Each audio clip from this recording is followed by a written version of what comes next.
I unknowingly called my ex-wife baby at the store, and the second it left my mouth, I knew I'd made a mistake I couldn't take back. Grace Miller was supposed to be a stranger to me now, just a woman I used to be married to, pushing a cart down an aisle we once shared a life in. But my mouth didn't get the memo, because 18 months of divorce papers don't erase 4 years of muscle memory, and the word baby came out of me like it had never stopped being true. She turned around slowly, cereal box still in her hand, and I braced myself for anger, for the cold stare I deserved after everything I'd put her through. Instead, her cheeks went pink, her eyes filled, and she whispered 4 words I never expected to hear, from the woman who once packed a bag and walked out to save herself from me. I've waited so long. I stood there in that grocery store, a man who'd lost the right to call her anything at all, wondering if she meant she'd waited to hear it again, or waited to see if I'd become someone worth saying it to. Because the man standing in that aisle wasn't the one who broke her, but she had no way of knowing that yet. My name is Liam Walker. I am 34 years old, and on a Thursday evening, under the buzzing white lights of a grocery store called Maple and Vine Market, I stood frozen in the cereal aisle like a man who had just stepped on a landmine he'd forgotten was buried in his own backyard. The basket in my hand suddenly felt too heavy. My palms were sweating around the handle. And Grace, my Grace, except she wasn't mine anymore, hadn't been mine for 18 months, was staring at me with an expression I couldn't read, one hand still frozen on a box of cinnamon cereal our daughter used to beg for. I want you to understand something before I go any further. This isn't a story about a lucky accident. This isn't one of those sweet little mix-ups where a slip of the tongue turns into a fairy tale by sundown. This is a story about a man who nearly destroyed the best thing that ever happened to him, and what it actually takes, not what it looks like in movies, but what it actually, painfully takes, to become someone worth being loved by again. So let me take you back. Not far, just far enough that you understand why one word in a cereal aisle could make a grown man's hands shake. 4 years ago, Grace Miller became my wife in a small backyard wedding with string lights and a barbecue smoker my father-in-law was way too proud of. She wore her mother's earrings and cried during her own vows, which she still claims to this day was because of the wind, not emotion. And I still tell her that's the worst lie I've ever heard a woman tell in a wedding dress. We were happy. I need you to know that, because what came after wasn't happiness dying of natural causes. It was happiness being strangled, slowly, by my own hands, while I told myself I was just having a hard time, just needed to unwind, just needed one more drink to get through one more bad day at work. It started small. It always does. A beer after a rough shift became 2. 2 became a 6-pack on the couch, while Grace ate dinner alone at the table because I told her I'd be right there. Right there turned into me falling asleep in my work clothes while she quietly cleared 2 plates instead of 1. I want to be honest about something, because this story only means anything if I am. Grace did not leave me because she stopped loving me. She left me because she loved herself enough not to keep shrinking next to a man who was disappearing into a bottle. She left me because she watched herself start making excuses to my mother on the phone, start flinching at the sound of my truck in the driveway, start planning her days around whether I'd come home steady or come home slurring. The night she packed that bag, I don't even remember what I said to her. I remember what she said to me, though. I will remember it until the day I die. She stood in the doorway of our bedroom, a duffel bag over one shoulder, and she said, "I am not leaving because I stopped loving you, Liam. I am leaving because I am starting to forget what it felt like to love myself. And I refuse to lose both of us to save one of you." Then she walked out, and the door didn't slam. That was the worst part. It clicked shut so softly, like she wasn't even angry anymore. Just done. Just tired. Just a woman closing a chapter she had already grieved for months before she ever packed a single shirt. For a long time after that, I told myself the divorce was the disaster. I told myself losing her was the bottom. I was wrong. The bottom came 4 months later, on a Tuesday night I still can't talk about without my jaw tightening, when I made a choice behind the wheel of my truck that could have ended someone else's life, not just mine. I won't walk you through every detail of that night. Some things don't need retelling to be understood. What matters is this. I woke up the next morning in a holding cell. No phone, no keys, no wife, no illusions left to hide behind. And for the first time in years, I looked at myself with my eyes actually open. I saw a man who had traded his marriage, his self-respect, and nearly someone else's life for the temporary relief of not having to feel anything at all. That morning was the actual beginning of this story. Not the cereal aisle, not the accidental baby. The real beginning was a hard plastic bench in a police station, a court date on a slip of paper in my shaking hand, and a decision that either I changed for real this time, or I was going to lose every version of myself worth saving. 14 months. That's how long I've been sober when this story picks back up. 14 months of Tuesday night meetings in a church basement that smelled like old coffee and industrial carpet cleaner. 14 months of a sponsor named Frank, a retired mechanic with forearms like tree trunks and a voice like gravel, who called me at 6 a.m. more times than I can count, just to ask if I was still standing. 14 months of learning how to sit with a bad day without reaching for something to numb it. 14 months of showing up to work sober, showing up to my daughter's soccer games sober, showing up to my own life, actually present in it, for the first time since I was maybe 26 years old. I want you to understand that 14 months doesn't erase 4 years of damage. It doesn't erase the fear I put into Grace's eyes, or the nights our daughter, Ellie, asked her mother why Daddy sounded funny on the phone. Recovery isn't a magic eraser. It's a slow, unglamorous, daily choice to be someone different than you were yesterday. And on that particular Thursday evening, I had absolutely no plan, no expectation, and honestly no right to run into the woman I broke, in the one grocery store in town that still carried her favorite brand of coffee. But there she was, Grace Miller, standing under fluorescent lights in aisle 7, her dark blonde hair pulled back in the loose way she always wore it when she hadn't planned to see anyone that day, wearing a soft gray sweater I recognized because I used to steal it off the back of our closet door just to smell like her before long shifts. She looked lighter than I remembered.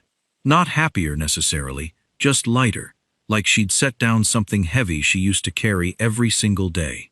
I hoped, selfishly and immediately, that the heavy thing she'd set down wasn't me.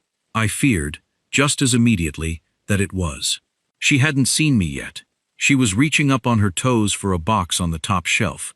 The same shelf, I realized with a jolt in my chest, where 4 years ago I used to reach for her, because she always claimed the store stocked things specifically at heights designed to humiliate short women. I remembered joking that they did it on purpose, that grocery stores had a vendetta against anyone under 5'4", and she used to laugh that real, unguarded laugh that made strangers in other aisles turn their heads. I should have turned my cart around right then. Instead, before my brain could catch up with my mouth, before 18 months of legal paperwork and forced distance could override 4 years of marriage, I heard myself say it. "Careful, baby. You're gonna pull something." The words hit the air and hung there like smoke. Grace went completely still. The box in her hand hovered halfway to the cart. For one long, suspended moment, the entire grocery store seemed to hold its breath along with me. And Grace Miller turned around slowly, her green eyes finding mine, and I braced myself the way you brace for a car crash you can see coming but can't stop. I expected fury. I deserved fury. What I did not expect, what I could not have prepared for in 1,000 imagined versions of this moment, was the way her cheeks flushed pink, the way her lips parted slightly, like she meant to say something sharp and it caught somewhere in her throat instead. "Grace," I said, because it was the only word I trusted myself to say. She didn't answer right away. She set the cereal box down slowly into her cart, next to a few other things I recognized instantly. The same brand of oat milk she used to buy, a bag of the coffee we used to split every morning before everything went wrong, a bundle of the yellow tulips she always said made a kitchen feel less lonely. "You called me baby," she finally said, her voice quieter than I expected. "You haven't called me that in—" She stopped herself. "I know," I said. "I'm sorry. It just came out. I wasn't trying to—" "I know you weren't trying to," she said. And there was something almost gentle underneath the words. "That's actually what got me." "How have you been?" I asked, because it felt like the only safe thing left to say. Grace let out a breath that was almost a laugh, but not quite. That's a big question for the cereal aisle, Liam. Yeah, I admitted. It probably is. She studied me then. Really studied me. In a way she hadn't let herself do yet. You look different, she said finally. And it wasn't a compliment exactly. It was an observation, careful and guarded. I am different, I said. I know that probably doesn't mean much coming from me. Not after everything. Ellie asks about you, she said suddenly. She wanted to know if you'd come to her spring recital next month. Hearing our daughter's name land in the middle of that aisle hit me somewhere deep in my chest. I would love to come, I said. If that's okay with you. Grace nodded slowly, like she was still deciding something. I'll text you the details, she said.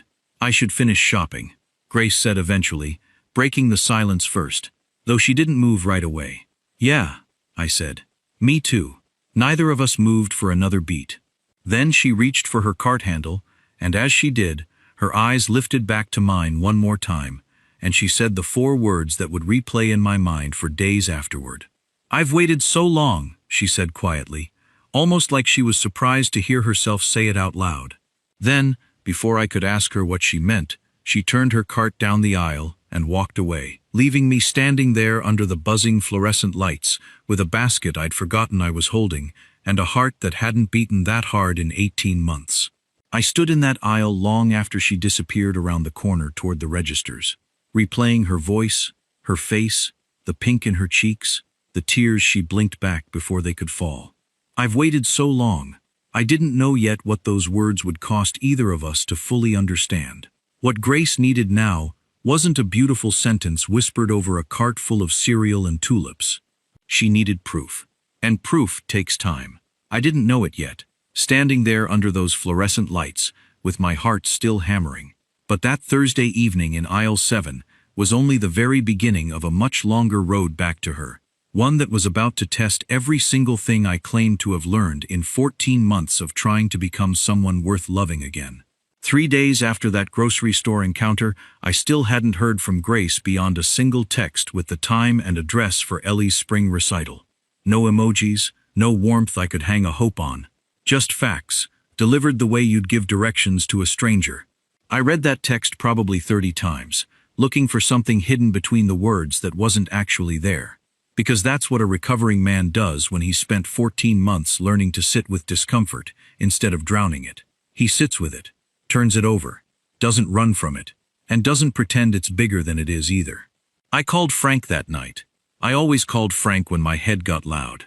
You called her baby, he said, after I'd walked him through the whole thing, standing on my apartment balcony with the phone pressed hard against my ear, the city noise humming below me. And she didn't slap you. No, and she cried. A little, yeah. And then she told you she's waited a long time. Yeah. There was a pause on the line, the kind Frank always let sit there just long enough to make you sweat, before he said the thing that actually mattered. Liam, he said finally, that woman didn't cry because you said a cute word in a grocery store. She cried because some part of her has been carrying hope for you this whole time, and she's furious at herself for it. You understand what that means? Not really, I admitted. It means the door's not locked, Frank said, but it's not open either. And it sure as hell isn't gonna open itself, just because you feel different inside now. She doesn't need you to feel different, son. She needs to see it, over and over, in the boring, unglamorous stuff.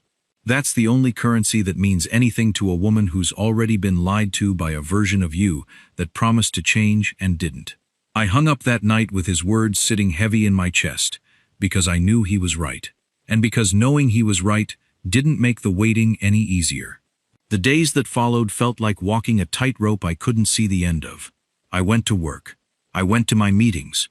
I picked up an extra shift covering wiring at a new restaurant downtown because the money helped, and because staying busy kept my hands from shaking with the kind of nervous energy that used to send me straight to a bar.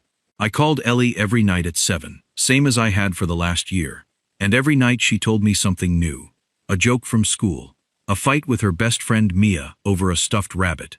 A song she was learning for her recital that she hummed half off key into the phone, until I could practically see her spinning around her bedroom with her hairbrush like a microphone. Are you coming to my recital, Daddy? she asked me on the fourth night, and something in her voice made my throat tighten. I wouldn't miss it for anything in the world, I told her. Mommy said you might be busy, Ellie said, and there was a careful, testing quality to her voice that broke my heart a little, because no 8-year-old should have to learn to brace herself for a parent not showing up. That used to be me. That was exactly the kind of disappointment I used to hand my daughter, without even realizing the weight of it, until much later, staring at the ceiling, at 3 in the morning, sober and awake, and finally able to feel the size of what I'd cost her. I told your mom I'd be there, I said, and I'm gonna be there. I promise.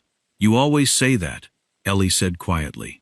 I sat with that sentence for a long moment before I answered, because I understood exactly what it meant, and I understood that no amount of defending myself in that instant was going to undo the years where, I promise, from me, meant almost nothing at all. I know I did, I said finally, and I know I broke that promise more times than I can count. I'm not asking you to trust me because I say the words, Ellie. I'm asking you to just watch. Just watch what I actually do. That's the only way I'm gonna earn it back. Not with promises. With showing up. She was quiet on the other end of the line for a second. Then she said, in that small, matter-of-fact voice kids have when they're testing whether an adult is telling the truth. Okay, I'll watch. That conversation stayed with me longer than almost anything else that week, because it crystallized something Frank had been trying to tell me for over a year. That recovery isn't a performance you put on for the people you hurt. It's a pattern you build, brick by brick, day by unremarkable day, until the people who were burned by your old fire finally start to believe the new version of you isn't just another wildfire waiting to happen. The recital was scheduled for the following Saturday afternoon, at Ellie's elementary school auditorium, a squat brick building with a gymnasium that smelled like floor wax and construction paper. I showed up 40 minutes early, because showing up on time had become one of the smallest, stupidest, most important rituals of my new life. The idea that I would never again make someone else wait on me, wonder about me, brace themselves for my absence. I found a seat in the third row, next to an older couple I didn't know, and I sat there with my hands folded in my lap, watching families file in around me, watching the gym slowly fill with the noise of folding chairs and excited chatter, and the particular anxious energy of small children about to perform in front of an audience. Then I saw her. Grace walked in from the side entrance near the stage, holding Ellie's hand, both of them dressed up for the occasion. Ellie in a little blue dress with her hair in 2 neat braids, practically vibrating with nervous excitement, and Grace in a soft cream sweater, her hair loose around her shoulders, the way it used to fall when she wasn't rushing to get somewhere. She scanned the crowd once, quickly, almost like she wasn't sure I'd actually be there despite the promise, and when her eyes landed on me sitting in the third row, something crossed her face that I couldn't fully read from that distance. Relief, maybe. Or something more complicated than relief. She guided Ellie backstage, then made her way over and sat down 2 seats away from me, close enough to talk, far enough to keep a careful, deliberate distance between us. I understood that distance. I didn't push against it. You came, she said, not quite meeting my eyes. I told her I would. You did, Grace said, and there was a strange weight to those 2 words, like she was measuring them against a long list of times I hadn't followed through on exactly that kind of promise. We sat in silence for a few minutes, watching other families settle into their seats, listening to a teacher's voice crackling over a slightly broken microphone, welcoming everyone to the spring showcase. Then, without looking at me, Grace said quietly, 14 months. I turned to look at her. What? You said it in the store, she said, under your breath, when you told me you were different now. I heard you say 14 months, before you caught yourself and changed the subject. She finally turned to face me fully, her green eyes searching mine with an intensity that made my chest tighten. Is that true? 14 months sober? I felt something crack open in my chest, some old instinct to deflect, to make it smaller than it was, to protect myself from her judgment, the way I used to protect myself from everyone's judgment with jokes and excuses. I didn't let myself do that. Yes, I said simply. 14 months. I go to meetings twice a week. I have a sponsor named Frank who calls me more than my own mother does. It's not. I stopped. searching for the right words. Words that wouldn't sound like a performance. It's not something I fixed once and now it's done, Grace. It's something I do every single day. Some days it's easy. Most days it's not. But I do it anyway. Because I finally understand what it cost me not to. Grace's eyes filled again, the same way they had in the grocery store, and this time she didn't look away or try to hide it. I didn't know, she said, her voice thick. Audrey mentioned you'd cleaned yourself up, but I didn't. I didn't let myself ask for details. I didn't want to hope for something that might not be real. It's real, I said. I know that's easy to say. I know you have every reason not to believe me just because I'm sitting here saying it, but it's real, Grace. And I'm not asking you to trust it right now. I'm just asking you to let me keep showing you, for as long as it takes. She didn't answer right away.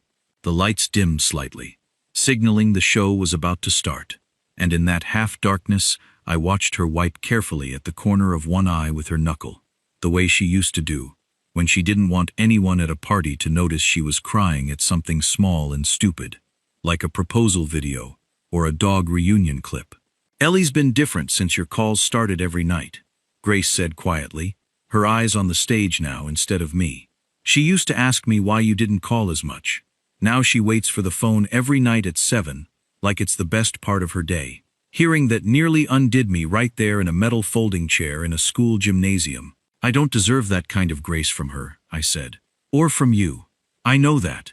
Nobody's asking whether you deserve it, Grace said, an edge of something firm entering her voice.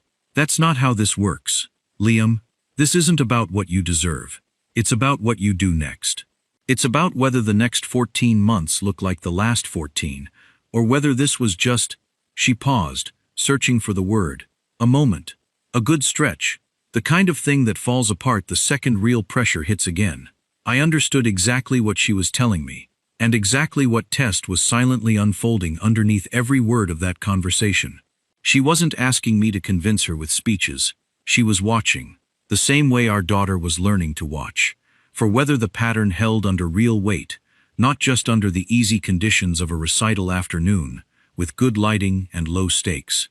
The show started, and for the next 40 minutes, we sat 2 seats apart, watching a parade of 8-year-olds stumble through a mixture of songs and a slightly chaotic tap number, until Ellie's group finally took the stage for a rendition of a song about friendship that had clearly been chosen because it was easy enough for a room full of second graders to remember the words to. I watched my daughter search the crowd the second the lights hit her, watched her face light up when she found both of us sitting there, 2 seats apart, but both of us there, both of us watching her. Both of us clapping when the song ended, even though half the class had gone off-key in the final verse. Afterward, in the crowded hallway outside the gym, packed with proud parents and kids clutching participation certificates, Ellie ran straight to me first, wrapping her arms around my legs with the kind of unguarded joy that made every hard, sober, lonely night of the last 14 months feel worth it. "Did you see me, Daddy? Did you see me?" "I saw every single second," I told her, crouching down to her level. "You were the best one up there. And I'm not just saying that because you're my kid. You're always saying that because I'm your kid," Ellie said, rolling her eyes in a way that reminded me painfully of her mother. Grace stood a few feet away, watching us with an expression I hadn't seen in a long time. Something soft.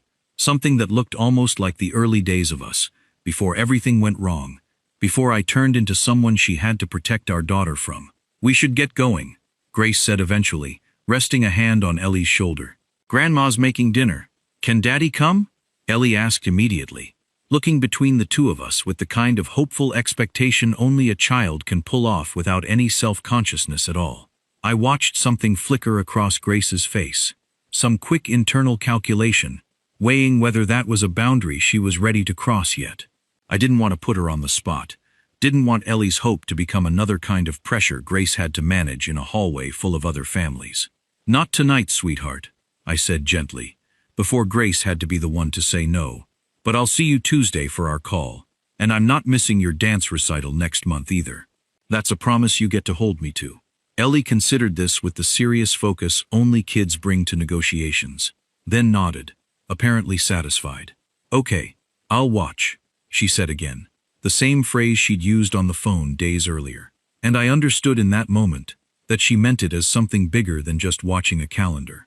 She meant it as an ongoing test, the same test her mother was running, the same test I had to keep passing, one unremarkable day at a time. Grace lingered a moment after Ellie skipped ahead toward the parking lot, chatting with a friend from her class. "Thank you," she said quietly, "for not making that harder for me back there." "I don't want to make anything harder for you, Grace," I said. "Not ever again." She studied me for a long moment, the noise of the hallway swirling around us, parents calling out to kids, someone's balloon squeaking against the ceiling tiles. "There's a family thing next month," she said finally, almost reluctantly, like she was testing whether she even wanted to say it out loud. "My sister's engagement dinner. My mother's hosting it. Ellie will be there. And," she hesitated, "David's coming too." The name landed in my chest like a dropped weight. "David?"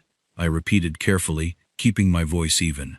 "A friend," Grace said, though something in the careful way she said it told me it was more complicated than that word suggested, or maybe was becoming more complicated, whether she'd fully decided that herself or not.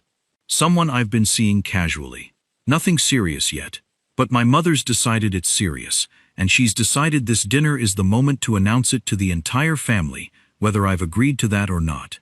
I felt something tighten in my chest, a familiar old fear trying to claw its way up, the fear of losing her for good this time, of watching someone else become the steady, safe option she'd chosen, instead of continuing to hope for a version of me she wasn't sure was even real. The old me would have reacted to that fear loudly, would have said something jealous or desperate, would have tried to insert myself into a situation that wasn't mine to control. The new me took a breath instead and asked the only question that actually mattered. "Do you want me there?" Grace looked genuinely surprised by the question, like she hadn't expected me to ask it that directly, hadn't expected me to hand the decision fully back to her instead of pushing my way into it. "I don't know," she admitted quietly. "Part of me wants you there so my mother sees who you're actually becoming instead of who you used to be. Part of me is terrified of what it means if I invite you and it goes wrong. And part of me," she added, her voice dropping even further, almost too quiet to hear over the hallway noise, "is scared of what it means if it goes right." I understood that fear better than she probably realized, because I was living inside a version of it myself every single day. The terror of hoping for something you'd already lost once. The terror of believing change could be real when you'd been burned by false promises of change before. "Whatever you decide," I said, "I'll respect it. If you want me there, I'll be there, sober and steady, and not looking for a fight with anyone, including David. If you don't want me there, I'll understand that too, and I won't make you feel guilty about it either way. This isn't about what I want anymore, Grace. It's about what you need to feel safe moving forward, whatever that looks like." She held my gaze for a long moment, something working behind her eyes that I couldn't fully name. Then Ellie's voice rang out from the parking lot doors, calling for her mother, and the moment broke. "I'll let you know," Grace said, already turning to go. "About the dinner." "Okay," I said. She paused once more before she reached the door, glancing back at me over her shoulder. "For what it's worth," she said, "Ellie's right. You should keep showing up. Just like this. No big speeches, no grand gestures. Just this." Then she was gone, disappearing through the double doors into the parking lot, with our daughter's hand in hers, leaving me standing alone in that emptying school hallway, with my heart pounding the same unsteady rhythm it had been pounding since the cereal aisle. Except now, it was carrying something heavier than hope. It was carrying the weight of an invitation I hadn't been given yet, to a dinner where a man named David would be standing in the exact spot I used to stand, in front of a mother who had every reason in the world to hope her daughter had finally chosen someone safe. I drove home that night replaying every second of that hallway conversation, and underneath all of it sat one truth I couldn't shake loose, no matter how I turned it over. Grace hadn't said no to me being at that dinner. She hadn't said yes either. She'd handed me something far more dangerous than either answer. The possibility that showing up, really showing up, might actually matter enough to change what happened next. And somewhere between the school parking lot and my apartment building, I understood that whatever came next wasn't going to be decided by one perfect grocery store moment, or one recital afternoon where I managed not to disappoint anyone. It was going to be decided in a dining room full of people who remembered exactly who I used to be, standing across from a man who represented everything safe and steady that I had once failed to be, on a night where the only thing I'd have to offer Grace was the truth of who I'd actually become, and the hope that this time it would finally be enough. Grace texted me 4 days before the dinner. Just one line. Come. 6 p.m. My mother's house. Wear something you'd wear to work, not something you'd wear to impress anyone. I read that message probably 20 times, the same way I'd read every message from her since the grocery store, looking for hidden meaning that wasn't really hidden at all. She wasn't asking me to perform. She was asking me to just be exactly who I actually was now. Nothing more. Nothing dressed up for the occasion. I called Frank that night. Same as always. She's testing you, Frank said, in that gravel voice of his that never sugarcoated anything. Not to trip you up. She's testing you because she has to. You understand that? A woman doesn't hand her heart back to a man just because he shows up sober to a school recital one time. She's watching for the pattern under pressure. This dinner, with the new guy sitting right there, with her mother watching every move you make, that's pressure. That's the real test. Not whether you say the right thing, whether you stay steady when everything in you wants to react. What if I mess it up? I asked him. Then you mess it up honestly, and you keep showing up the next day anyway, Frank said. That's the whole thing, son. Recovery isn't about never messing up again. It's about what you do the day after you do. I held on to that all week. I went to 2 extra meetings that I hadn't originally planned to attend, just to keep my footing steady before Saturday. I called Ellie every night, same as always, 7 o'clock sharp, and on Friday night she told me, in the matter-of-fact way kids deliver devastating information without meaning to. David's gonna be at Grandma's dinner tomorrow. Mommy says he's her friend, but Aunt Audrey says he's her boyfriend. I sat with that for a long moment before I answered. Whatever he is to your mom, I said carefully, that's her business, and it's okay for you to like him if you do. You don't have to pick sides between us, sweetheart. That's not how this works. I don't like him as much as you, Ellie said simply, with the brutal honesty only an 8-year-old can offer without knowing how much weight it carries. But he's nice. He brought me a coloring book once. I told her that sounded like a very nice thing for him to do, and I meant it, because somewhere in the last 14 months, I had actually learned how to mean things like that, instead of just performing them through gritted teeth. Saturday came faster than I was ready for. Grace's mother's house sat at the end of a quiet cul-de-sac, the kind of house with manicured hedges and a porch light that had been left on in warm invitation for as long as I'd known the family. I remembered showing up there for the first time nearly 6 years ago, nervous and sweating through my one good shirt, trying to convince Grace's mother, Diane, that I was worth her daughter's trust. I remembered the last time I'd been inside that house too, 18 months ago, the night everything finally came apart in front of the whole family. The night Diane had looked at me with an expression of exhausted disappointment I never wanted to see aimed at me again. I parked my truck at the curb at exactly 10 minutes to 6, sat there for a moment with my hands on the wheel, and said a quiet prayer that had nothing poetic about it. Just steady. Just let me stay steady tonight. The door opened before I even reached the porch. Diane stood there, dish towel still in hand, her expression unreadable in the porch light. Liam, she said, and there was a careful weight to my name, like she wasn't sure yet what kind of evening this was going to be. Diane, I said, thank you for having me. Grace invited you, Diane said, which wasn't quite a welcome, but wasn't a rejection either. Come in. The house smelled like roasted chicken and rosemary, the same way it always had for family dinners, and the sound of voices drifted from the dining room, Audrey's laugh cutting through clearest of all. I found Grace in the kitchen, pulling a dish from the oven, her hair pulled back, sleeves pushed up, looking exactly like the woman who used to burn garlic bread in my kitchen while sitting on the counter swinging her feet at me. She looked up when I walked in, and something in her shoulders eased slightly at the sight of me, like she'd been half bracing for me not to show up at all. You came, she said. I told you I would. You did, she said again. The same weighted words from the school hallway, except this time there was something less guarded underneath them.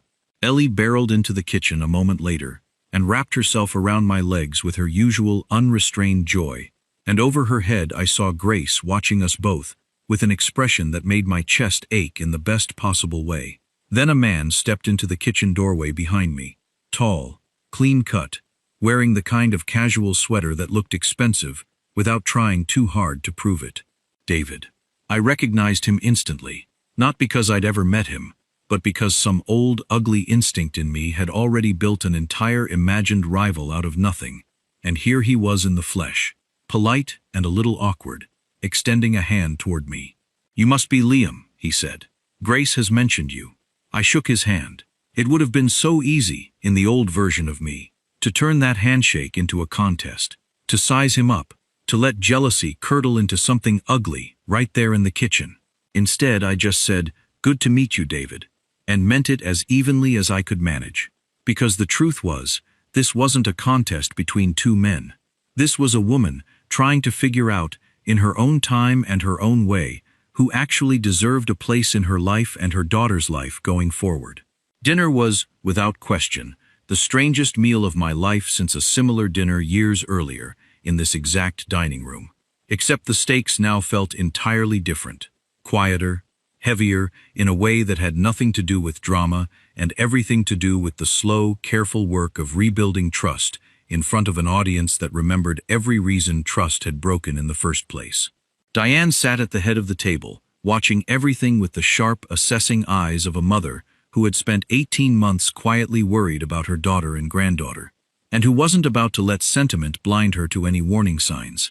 Audrey sat across from me, throwing me the occasional supportive glance that told me she, at least, was rooting for something here, even if she wasn't sure what yet.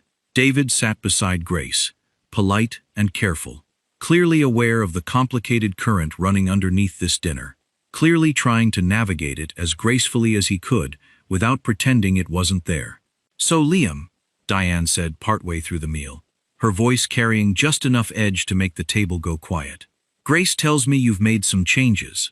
I felt every eye at that table shift toward me, felt the old instinct to deflect with a joke rise up and get pushed back down by 14 months of practice, sitting with discomfort instead of running from it. "I have," I said simply. 14 months sober. I go to meetings. I have a sponsor. I'm not going to sit here and tell you it fixes what I did, Diane, because it doesn't. I can't undo the nights I scared Grace, or the mornings Ellie asked why Daddy sounded funny on the phone. All I can do is keep showing up different. Every day, for as long as it takes for that to mean something. The table was silent for a moment. David, to his credit, didn't look uncomfortable exactly. More like a man witnessing something he understood wasn't really about him. "That's a nice speech," Diane said carefully. "It's not a speech," I said. "It's just true. And I know true doesn't automatically earn back trust. I'm not asking anyone at this table to trust me yet. I'm just telling you what's actually happening, instead of what I wish was happening." Grace, beside me, had gone very still, watching this exchange with an expression I couldn't fully read, somewhere between protective and something softer. 14 months is a good start," Diane said finally, her voice a little less sharp than before. "It's not 18 months of watching my daughter rebuild her life without you. But it's a start." "Yes, ma'am," I said. "It's a start. I'm not asking for more credit than that." Something shifted almost imperceptibly around the table after that. A small easing of tension that I felt more than saw. Audrey jumped in with a story about her own engagement chaos to break the weight of the moment, and dinner moved forward from there. Awkward in places, warm in others. David occasionally exchanging a polite word with me that neither of us pretended was more comfortable than it actually was. After dinner, while Diane and Audrey cleared dishes and Ellie ran off to show David a drawing she'd made, Grace pulled me aside into the hallway near the old family photos. The same hallway where, years ago in a different version of this story, she had once told me she wanted to try loving me again. This time the hallway held a different weight entirely. "You didn't have to say all that at the table," Grace said quietly. "Yeah, I did," I said. "I'm done pretending things are smaller than they are, Grace. That's part of what almost cost me everything. Making things sound smaller and easier than they actually were." She studied me for a long moment, arms crossed loosely, the hallway light catching the side of her face. "David's a good man," she said finally, almost like she needed to say it out loud to test how it sat with her. "I believe you." I said, and meant it, even though it cost me something to say. But he's not you, she said quietly, and the words landed in my chest like something breaking open after being sealed shut for 18 months. I've been trying to convince myself that safe and steady is enough, that maybe love doesn't need to be complicated to be real. And then you called me baby in a grocery store, completely by accident, and it undid every bit of that convincing in about 4 seconds. Grace, I started, my voice unsteady. I'm not finished, she said, holding up a hand, and I stopped immediately, because I had learned, slowly and painfully, how to actually let her finish. I've watched you for a month now. Not just the recital. Not just tonight. I've watched you call Ellie every single night without fail. I've watched you handle tonight without a single flash of the jealousy or the defensiveness I used to brace for. I've watched you tell my mother the truth, instead of a prettier version of it. And I keep waiting for the old you to slip through the cracks somewhere. And he hasn't. Not once. He's still in there, I admitted quietly. I'm not going to pretend I'm cured of who I used to be, Grace. I'm just choosing, every day, not to be him again.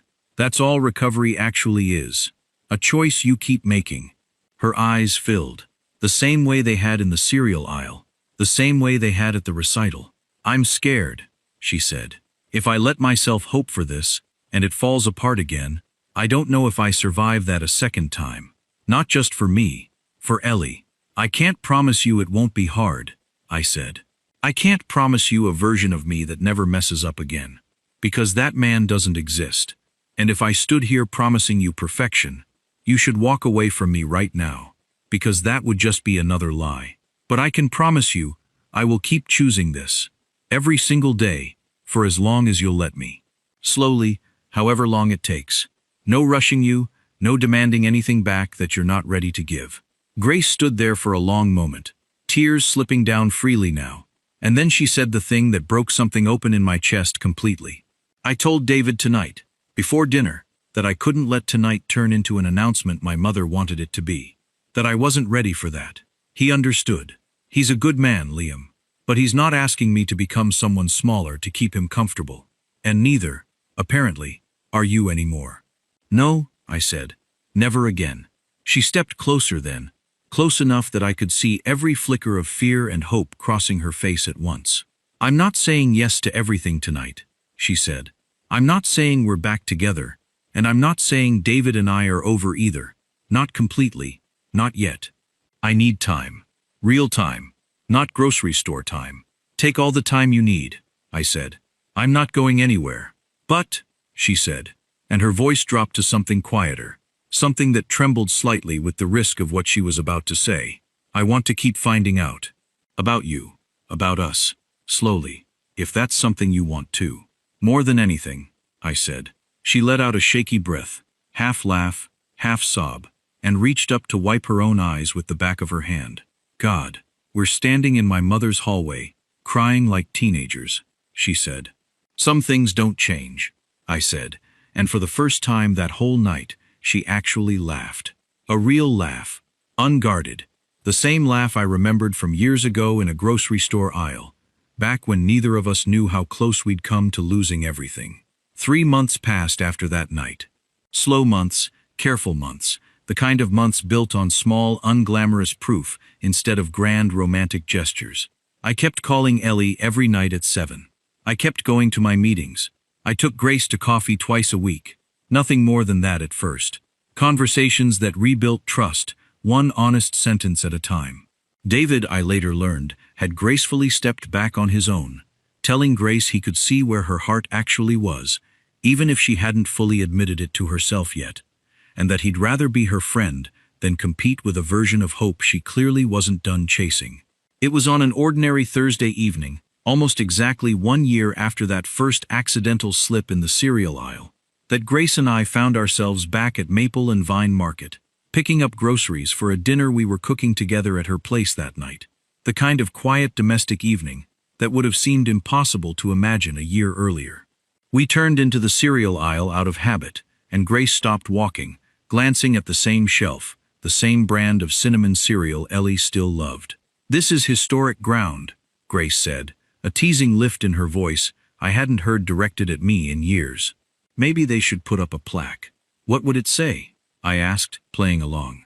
She pretended to think it over. Here stood a man who accidentally said the right word to the right woman, and then spent an entire year proving he actually meant it. I smiled, feeling something settle deep and warm in my chest. Something that had taken 18 months of losing everything and 14 months of rebuilding it to finally arrive at. I reached for the same top shelf she was eyeing, and this time I said it on purpose. Quiet and certain. No accident in it at all. Careful, baby. Grace turned to me slowly, her eyes bright, and this time there was no fear behind them.